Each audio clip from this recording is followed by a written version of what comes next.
नमस्कार, मैं पूनम जायसवाल, आप सभी का BBC express news channel. Kalapipal जनपद पंचायत के ग्राम पंचायत खरदोन कला में आज स्वास्थ्य विभाग व राजस्व अमले के द्वारा ग्राम खरदोन कला में स्थानीय हायर सेकेंडरी स्कूल में आरआरटी टीम द्वारा ग्राम में बुखार, सर्दी, खांसी एवं खांसी के लक्षणों वाले तथा कोरोना से मृत होने वाले सदस्यों के 84 परिजनों का सैंपल लिया गया।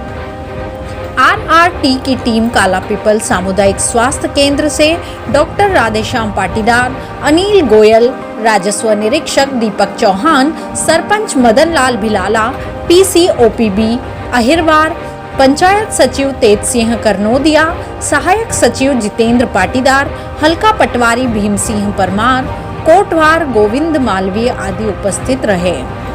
शाजापुर जिला कालापीपल से राधेश्याम माहेश्वरी की रिपोर्ट, बीबीसी एक्सप्रेस।